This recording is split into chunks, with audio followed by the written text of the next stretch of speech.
Welcome back to The Dickinson Adventures. I'm Robbie. And I'm Tay. And we back. And today we're going to Front Royal, Virginia for the Homesteaders Conference. For those of you who do not know, it is a 2-day conference where farmers and homesteaders get together and they share knowledge through classes. And they also have booths and a lot of different networking and things going on. Yeah, just walking through that line to get in there. It was a lot of people. It was freaking crazy. We didn't know what to expect. But we still had a good time. We were walking all the way to the back of the line and looking like, oh my God, we're going to be in this line for probably about 50 minutes to an hour. But you can see they're walking just as fast as we are the other way. So, like, as soon as we got to the end, we were turning around and walking right back through. They moved us along very quickly. They had it working from pretty much where we started all the way to the end. So, by the time you got to the end, you already knew you had your badges, you had everything in order, and you were ready to go in and have a freaking blast, man. Yeah, so if you didn't know, this conference this year, the 2-day conference in all, they had over 5,000 people. 5,000? Yes, attend this event. So, oh man, it was crazy, y'all. Yeah, we were very cautious. Yes. Definitely. But Elderberry. Elderberry was our friend. Yeah. Prepping before, after, and during. Talking about some preppers. But we just wanted to show you all a little bit. We definitely started with the classes because we had our children with us and they had to be signed in first. Hi, welcome to the Homesteaders of America Convention.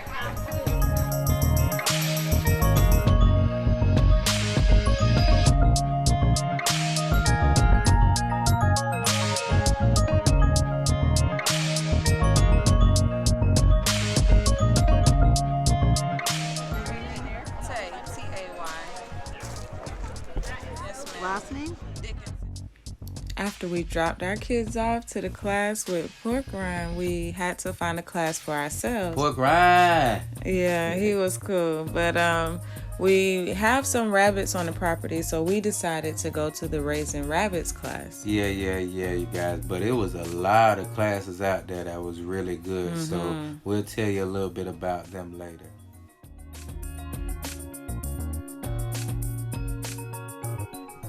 First part, I'm going to do it once, showing you how it goes in, and then I'll pull it back out and then do it quickly, okay? So the rabbit gets slid in with its chin on that back bar and goes against, facing away from me.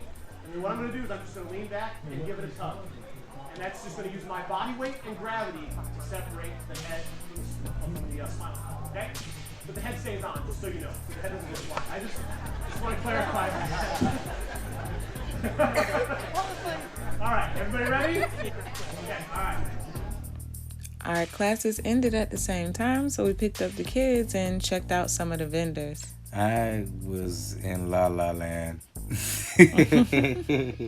Yeah, a lot of the vendors had a lot of knowledge at their booths as well, and they had a lot of great products. So we want to share some of those things with you. Yeah, I know. I enjoy just walking around with the kids and people getting to ask, what's that? And it's the hedgehog. It's Candy, the hedgehog. Our hedgehog, yeah. And then other people brought their pets as well, and there was a lot of farm animals out there.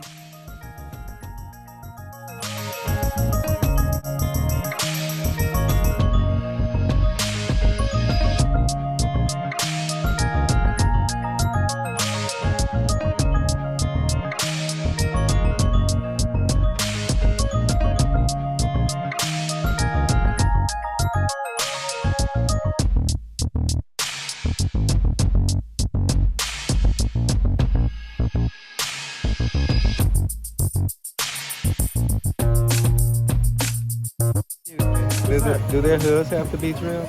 Their toes do, yes. Yeah. Like we do it every 45 days. Okay, so it's not as much as like a donkey or a horse or nothing like that. No, we have a pair of they look like scissors. We call Just a little them snip, like you would do a sheep's. Kind of. I've never really done a sheep. Okay. But these guys have 2 toes per hose, per foot. Yeah. And they're at a point. You trim one side, trim the other, trim the front. And you just watch and make sure you learn. You just level it out with the pad. These guys are grazers, and they don't hurt the ground by walking. They have a real soft pad, and pretty much you just try to level the nail with the pad so they don't hurt walking. I actually had to trim his up the other day because it was curling up under. Yeah. So some grow faster than others. But I have a concrete floor in their barns that they walk on that kind of helps to file it down. Yeah. So I don't have to worry about them getting as much. Kind of help take care of themselves. Yeah. They're beautiful. He's been looking like he's been ready to take somebody out the whole time. The brown one? Yeah. This is actually his first time being away from the farm. And he just looked like, what you doing? These other two, they've been to shows, they've been to Yeah. events. They like, look, eat, man. You better eat, man. You better swallow, bring it back up, swallow, bring it back up, just eat. He's just been looking around. The whole time. Yes, sir. And you said y'all been doing this for how long? 14 years. 14 I started back when I was 7 years old, yep. Yes, sir. So you like an alpaca whisperer. A little bit. I'm still learning, but I know the ins and outs. And you said it's better not to, I was kind of listening in a little bit. You said it's better not to handle them so much? Yes. With these guys being herd animals, you want them to be acclimated and stay with the herd. When you have people coming up and they break off from the herd that comes to you, that's one, vulnerable for attack or any other predators that might be out there, and two, that can lead to an aggression issue as they grow older, with especially males, because they'll start to see you as an equal rather than the alpha, and they'll start to challenge that. We have had a male attack us before, and they kind of take care of it. Yeah. So, like, and I was thinking about that when he kept looking at us, because I was like, okay, he must don't know this is my herd, okay? And I was like, so what do they kind of do to attack you? What would they do? Do they kick at you? Do they headbutt you? With usually these guys are very docile. Yeah. But any sort of defense mechanism they have is usually a kick or spit. They will spit. Acid spit. But these guys, unlike llamas, they won't spit just to look at you. They won't just come up to you and spit at you for no reason. Hey, how you doing? Llamas will. They're guard animals. They're naturally aggressive. But these guys kind of leave me alone. I'll leave you alone. And my last question is, if you were to start off, what would be a good starting point? 'Cause I know, like with chickens and stuff, they say you get one male, 3 females, stuff like that. With alpacas, we always recommend that you do research for a few years. Yes, sir. Learn about the husbandry of the animals. Find a local alpaca farmer who can find a mentor to teach you. Yes, sir. If you are serious about going into it, to buy an alpaca, you would want to at least get 3. Because alpacas are herd animals, they have to have buddies. Yes, sir. How we started, I think we ended up buying a female with a baby. She was pregnant. I think we bought a couple females and had one that was pregnant and started going off. Okay. So, yeah, definitely research does help. My parents researched, I think, 2 or 3 years before we finally bought our Yes, sir. And what's the biggest thing that can affect them? Like, the biggest thing that can affect these guys? yeah, like I mean, like as far as maybe can get them sick or something that's not rare. That it's rare that happens. Like, but it's something that really gets you when it happens. So the biggest threat to an alpaca that you'd never guess is actually the white-tailed beaver.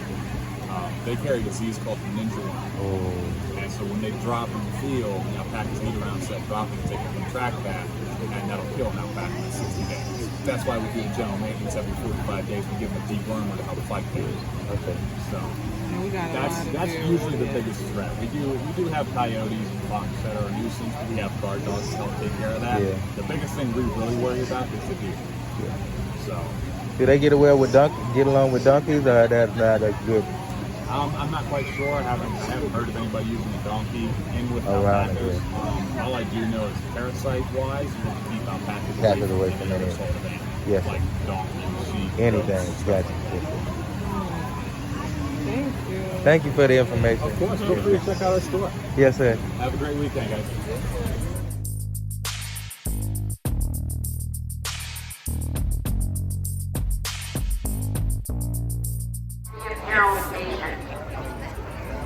So our helper James is willing to actually hold the leg for us, and this is just how we did it before. We had a barn and we were moving outside, and the situation was very much like this. So,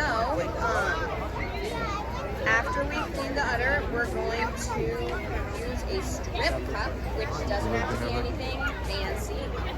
We have a little stainless steel cup. We like using stainless steel just because it's easy to clean. It doesn't break. We don't like using plastic because after time,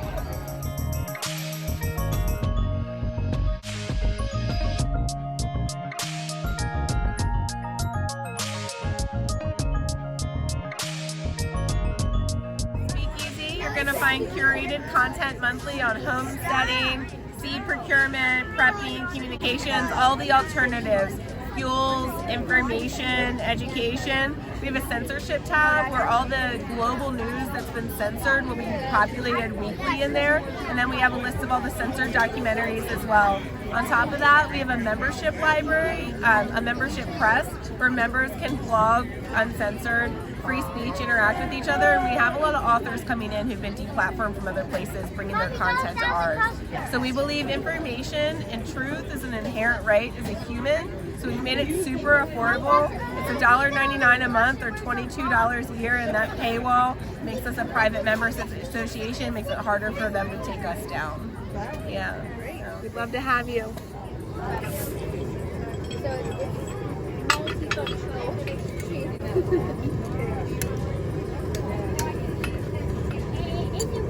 What are you making?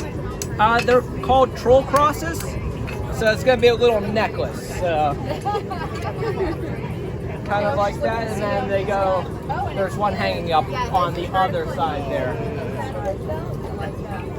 It's gonna be heavy. Like a necklace.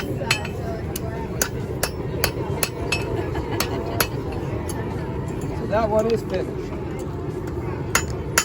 It's a Nordic necklace that's supposed to give you protection whenever you wear it.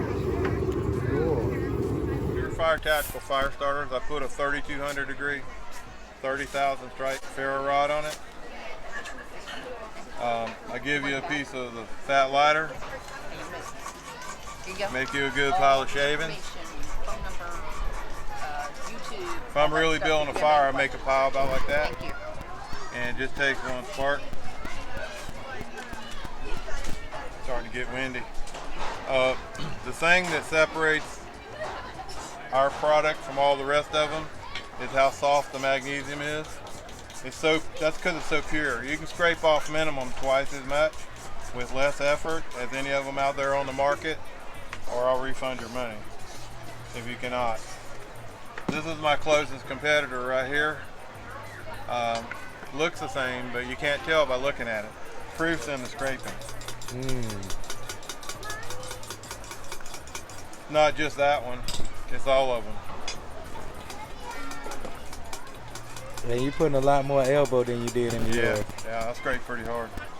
And that's all I can get off.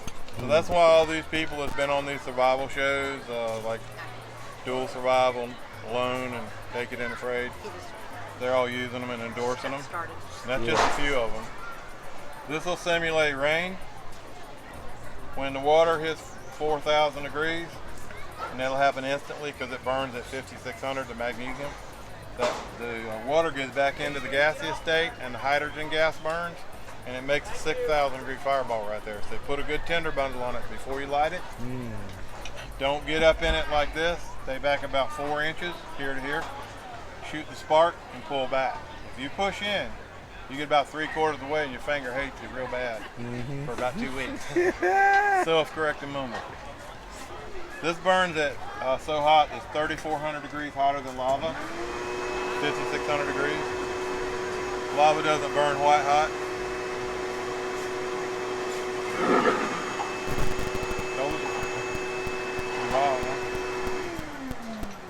And if you wear it out, anything close to that on both sides, mail it back to me. I have a free lifetime replacement.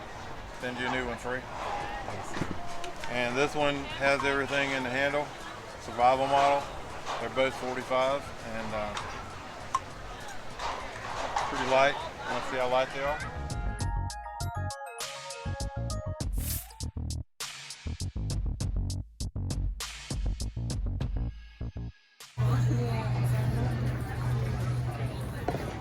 So is that tea for both of us? Can I have happy periods during the day, like periods of time? Does it work like that? No, it doesn't work like that. We also got to meet a lot of YouTubers while we were there. Yeah, thank you, Doug, for the tips. I'm working on the 6-pack as we speak. Hi, we're the Money Pit Homestead. We're from Kentucky. Central Kentucky. We raise, we've had goats, we got rid of the goats, we're getting ready to get some more goats.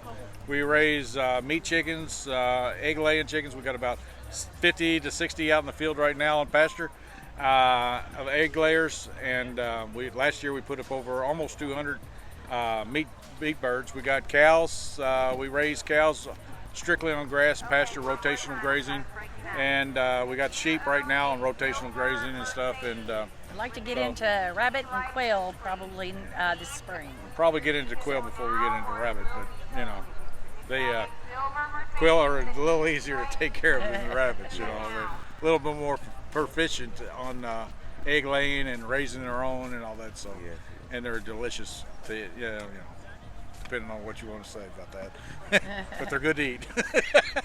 Yeah, come join us at the Money Pit Homestead. Join us at Money Pit Homestead, and then we'll. I'm guarantee if you watch long enough, you'll get a lot of laughs. So we had a great time at the convention, and we couldn't leave without revisiting CNC Frozen Treats. Ice cream man. Yes. Ice cream man. The most entertaining ice cream man that we have ever met. You guys got to go and see. Dickinson Adventures here. Just coming to ask you, how was your time? Wonderful. I'm not done. Just taking a break. Having my lunch. Yeah, it was wonderful. It's a really nice group of people, and was glad, of course, to meet your family. I did pop onto your YouTube channel, Yes, so ma'am. you know I will be following you. Yes, ma'am. Yeah, so it was wonderful. You guys headed out or? We headed home. Oh wow, long drive. We went to some good classes. God always have a plan. We met who we needed to meet. Awesome. We did what we needed to do. We're satisfied, and we're about to get on our way back home to take care of some animals. Outstanding. Yes, All ma'am. right, wonderful. All right. Thank you so nice again. meeting y'all. Nice to meet you. Hope to see y'all next time, because it's always an adventure with Dickinson Adventures.